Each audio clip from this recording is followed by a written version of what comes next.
Keajaiban ciptaan Tuhan. Rancangan pada kemampuan terbang serangga. Jika masalah penerbangan direnungkan, burung segera terlintas dalam pikiran. Namun, burung bukanlah satu-satunya makhluk yang dapat terbang. Beberapa jenis serangga juga dilengkapi dengan kemampuan terbang yang melebihi kemampuan burung. Kupu-kupu raja dapat terbang dari Amerika Utara hingga ke pedalaman benua Amerika.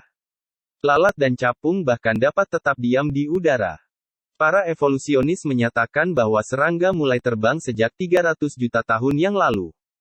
Meski demikian, mereka tidak mampu memberikan jawaban tuntas terhadap pertanyaan-pertanyaan mendasar seperti bagaimana caranya serangga pertama membentuk sayap-sayapnya, memulai terbang, dan bisa diam di udara. Evolusionis hanya menyatakan bahwa beberapa lapis kulit tubuhnya mungkin telah berubah menjadi sayap.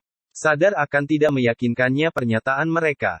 Mereka juga menyatakan bahwa contoh bentuk-bentuk fosil yang menguatkan penilaian ini tidak tersedia lagi.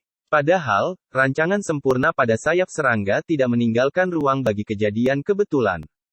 Dalam artikel berjudul, Rancang Gerak Sayap Serangga, ahli biologi Inggris Robin Wotton menulis, makin baik kita memahami guna sayap-sayap serangga, makin canggih dan indah rancangannya terlihat. Bentuk-bentuknya umumnya dirancang dengan cacat sekecil mungkin. Cara kerjanya dirancang untuk menggerakkan bagian-bagian rancangannya dengan cara yang terencana. Sayap-sayap serangga menggabungkan kedua hal ini menjadi satu.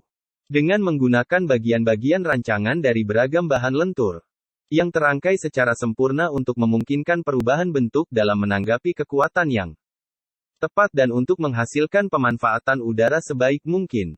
Mereka malah sudah lebih dahulu mempunyainya, jika memang ada kesesuaiannya dengan teknologi. Di sisi lain, tak ada satu bukti fosil pun untuk khayalan evolusi serangga. Inilah yang disebutkan oleh pakar ilmu hewan Prancis yang terkenal Pierre-Paul Grasse ketika beliau menyatakan, kita berada dalam kegelapan ketika membahas asal mula serangga. Sekarang mari kita teliti beberapa keistimewaan yang menarik dari makhluk-makhluk ini yang meninggalkan para evolusionis di dalam gelap gulita. Dialah Allah yang menciptakan, yang mengadakan, yang membentuk rupa, yang mempunyai Asmaul Husna.